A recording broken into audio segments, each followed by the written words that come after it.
Hey, what's going on, guys? It's HawksNest here, back with another video. Now, as you guys know, on this channel, I'm always trying to look at really cool technology related to gaming or mobile gaming. For example, one of the things that I looked at earlier was actually a touchscreen projector, which allowed you to project basically an Android screen onto any surface that you wanted to. And basically with this screen, you can do whatever you would typically do with a mobile device. For me, I did play COD Mobile on it, so if you guys want to see that video, it will be linked down below. But inside of today's video, we're actually going to be talking about something that has been talked about for a couple years now, but not a lot of people have realized exactly how you can apply this kind of technology into a mobile device. Now, recently there has been a lot of talk about Warzone actually coming to mobile devices. The first time that we actually got a glimpse of this being a possibility was when Activision, which is the publisher of Call of Duty, they made a post, or not a post, but a job listing, which was essentially looking for someone that would be the head of Warzone Mobile. That job listing was deleted within 24 hours of it being discovered, but you can find more details on YouTube if you do look that up. The second time that we actually got a little bit more info pertaining to Warzone Mobile was when the Activision president confirmed that they are looking into Warzone as an important piece to expand the franchise to new regions,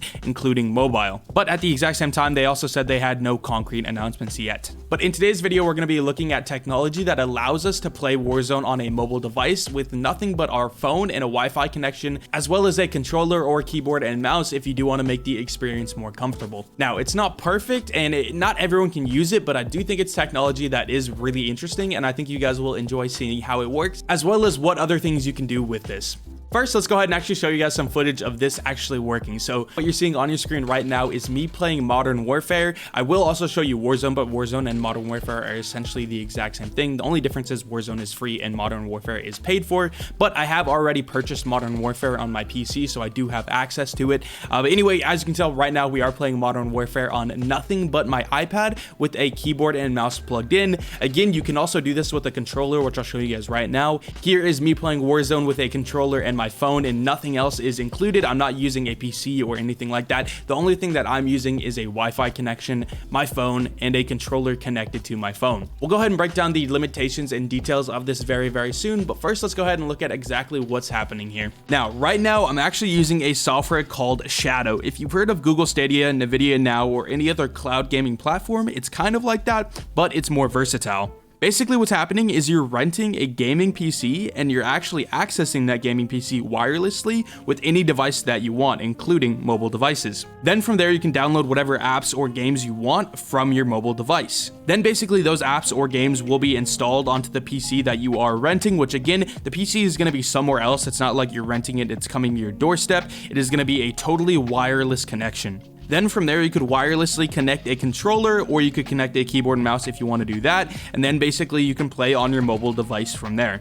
Now, obviously this can have some lag and latency, so the better internet you have, the better experience you'll have. Shadow recommends 15 megabytes per second, but the speed will really depend on what you're planning on doing. Slower speeds are fine if you're planning to do slower tasks like browse the internet, edit videos, and things like that. But for faster paced games, the faster speed you have, the better experience you will actually have. Personally, I do have fiber internet inside of Austin, Texas, which means that I have roughly 950 megabits per second upload and download. So with this, I should be able to show you exactly what the best possible performance actually looks like. Now, first, let's go ahead and talk about the setup of this. Now, the setup of this will depend on where you live in the world, and some places don't have access to this yet. Right now, I'll go ahead and show you guys exactly what areas currently do have access to Shadow. But even if you do live in one of these areas, it's not guaranteed that your performance will be the best possible performance. And hopefully, as time goes on, Shadow will expand their service and be able to support different areas. Now, the setup might actually differ depending on where you live, but I'm going to go ahead and walk you guys through how the setup worked for me as a United States resident. Now, the service was pretty simple for me. Basically, all I had to do was go to the Shadow website, and then I signed up for a subscription, which I decided to go with the $15 a month option. You can do cheaper, but then you pay by the year as opposed to the month, but I decided to go with the $15 a month option. Then after that, you have to choose exactly what state you are from. The reason you have to do this is because they need to put the system as close as possible to you to minimize that latency. Now, some areas are currently unavailable, and hopefully Shadow will expand to those areas soon. And then there are certain areas which are in exploration mode, which basically means that Shadow might not be optimized for your system, because obviously there is going to be more latency because of distance. But if you still want to try it out, you do actually have 14 days to be refunded if you do find some issues. Then after you purchase the subscription, it will take a little bit of time for your Shadow PC to be set up. Personally, for me, it took right around 12 hours as someone in Texas. Then again, after about 12 hours, I got this email right here telling me that the Shadow PC was ready to set up. And basically all I had to do was log into my account on the Shadow app on my PC or the Shadow app on my mobile device.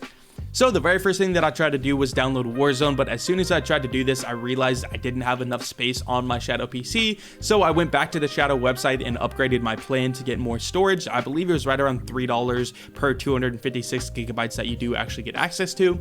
So after I upgraded my storage, it took right around 5 or 6 minutes for that storage to actually be added to the PC. So it was a very quick process for me personally.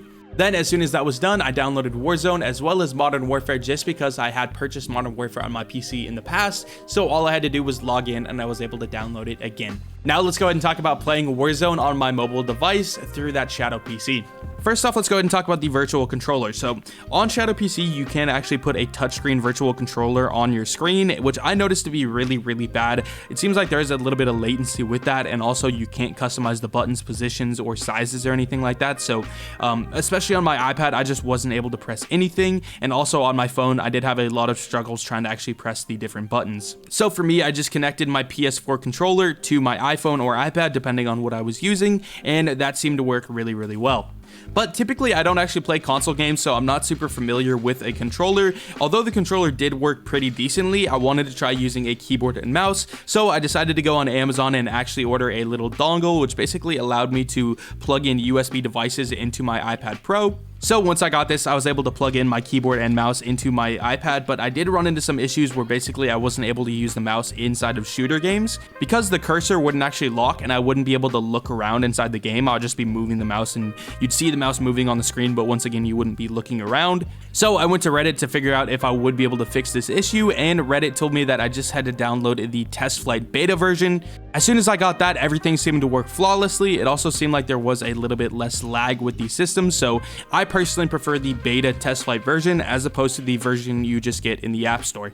You can also change your allocated bandwidth, but what I noticed was that the higher bandwidth you actually go, the better quality you get, but the more unstable it actually becomes, and obviously vice versa. If you go lower, you will be getting worse quality, but a little bit less lag and a little bit better responsiveness. So obviously the best bandwidth for you will depend on a couple different factors, but for me, it seemed like 10 megabytes per second to about 30 megabytes per second was kind of the sweet spot. This also will depend on your display resolution and your frame rate, which actually the cool thing about this is that you can actually go up to 120 frames per second if your device does allow it, which luckily my iPad Pro 2020 does. But obviously the more frames that you do add, the more lag you are going to be receiving with your system because more information is going to have to be sent back and forth. So I did notice that 120 FPS was a little bit worse for me performing, but obviously it did look smoother, so I just generally stuck with 60 FPS, just so that I could have a little bit more of a stable connection. Then for your display resolution, you do have a couple options depending on your device. The lower quality you go, the better it will run, but obviously it will look a little bit worse, so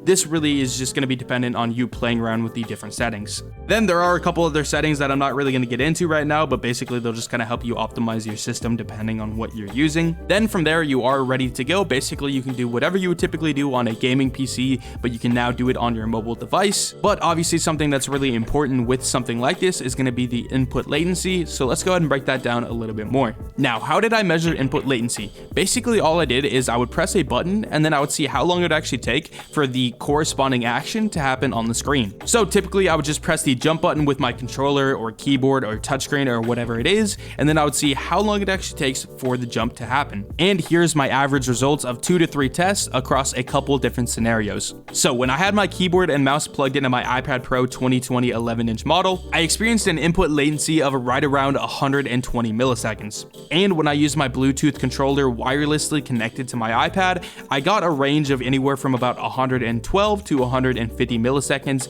It definitely seemed pretty unstable, but was pretty similar to the keyboard and mouse. Now, how does this compare to a traditional setup? Now, if we do actually look at a wireless PS4 controller connected to a PS4, I experienced an average delay of right around 175 milliseconds. So I actually found this system to be a little bit faster than just a typical PS4 setup plugged into like a TV. Now, obviously there is a lot of different things that could be affecting that input latency, including maybe having a bad TV or something like that, but that is the number that I got for just a typical casual PS4 connected to a TV setup. In terms of my PC gaming setup, I found a input latency of right around 42 milliseconds, which is basically just from my keyboard to my PC to my monitor. All completely wired, by the way, none of that was wireless.